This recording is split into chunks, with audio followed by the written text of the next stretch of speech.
On December 2, 2020, Malaysia was shocked by the issue of cartel meat entry using fake halal logos. The entry of this unrecognized meat cartel took place in Senai, Johor, in Pelabuhan Pasir Udang and Pelabuhan Tanjung Pelepas Johor. This incident occurred due to syndicates located inside and outside the country. Syndicates like this occur due to mistrust and greed to reap excessive profits and neglect the safety and well-being of consumers.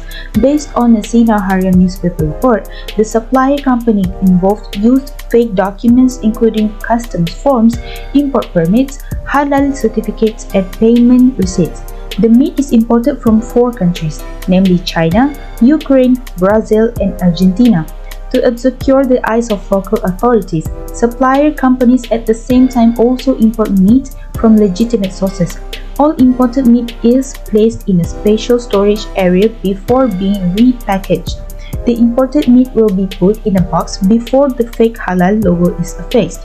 Usually, the immoral actions used by import meat cartels are to import the same meat from legal sources and also put halal status meats mixed with meat that does not have a valid halal certificate. There are several reasons why this import cartel issue occurs. First is due to demand. With a strong fundamental factor in importing meat, domestic meat demand is very strong and continues to increase. Supported by the slowdown in local meat production in the country, this makes a number of traders and senior citizens see this market can provide a very lucrative profit. Second, because of the structure of our industry in Malaysia itself. Although Malaysia is able to produce fresh, halal, and high-quality meat, the cost required is also very large, causing Malaysia to have to import meat continuously from other countries. And third, price gap and location. When there is a direct price and location gap, it encourages activity to flow from the cheap areas to the more expensive areas. For example, the smuggling of goods from the border such as rice, because rice is cheaper than in Malaysia. So this concept is almost the same as the case of meat entry into Malaysia. To prohibit this inappropriate activity from continuing, in-depth investigations and studies should be conducted on all existing procedures, including individuals that open the door to errors in the chain system until irregularities occur. Next, Malaysia needs to increase local meat production through more effective research and development or R&D so as to reduce dependence on imported meat. In addition, Malaysia's government also needs to empower livestock cooperatives or communities. Even in a small scope, it is quite difficult to be commercialized on a large scale. Although Malaysia has successful cattle cooperatives, but the number is small. Not long ago, Malaysia had an excellent cattle business model called National Feedlot Cooperation, but its objectives failed to be met due to several factors. Referring to the context in Malaysia, buyers' confidence is built on the clarity of the halal logo issued by the authorities such as JAKIM and other recognized parties on the meat packages purchased.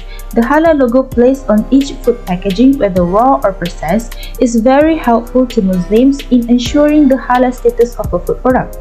The original law on consuming imported meat that has a halal logo issued by authoritative bodies is halal, as it complies with the standard operating procedure for halal certification set by the Department of Islamic Development Malaysia JAKIM.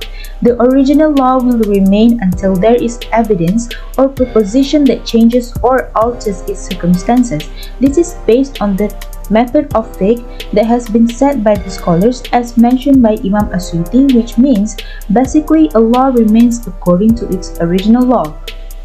However, based on the issue of imported meat cartels, if consumers have eaten meat that was originally believed to be halal and then doubted its halal status due to the possibility of falsifying the halal logo, then the law of eating the meat cartel is forgiven because it was done unintentionally, based on the words of Allah Subhanahu wa Ta'ala in Surah Al-Ahzab verse 5, which mean, "And you are not considered guilty of what you do wrong, but what your hearts intend to do.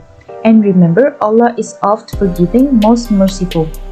Thus, based on the verse, Muslims who have eaten imported meat before the issue of Shubhah imported meat occurred, then the law is forgiven. Looking at this issue, there is no denying that this is a very sensitive issue for the Muslim community in Malaysia. For the Muslim community, this issue needs to be faced with principles that need to be understood and digested well. Among them is the hadith narrated by Al-Tirmizi, which means whatever you doubt about it, it is better to stay away from it. This attitude is an attitude that must be present in every Muslim. Whatever raises doubts, then leave and choose products that are more trusted, especially products that are recognized by authorities such as Jakim. In short, choose products that are believed to be halal and leave uncertain products. Steps that can be taken by the Muslim community in Malaysia are always referred to the authority. Halal Jakim, for example, has developed an application called Smart Halal Apps and also the Verify Halal application. Both applications were developed to facilitate the public, especially the Muslim community, to identify halal products that are recognized.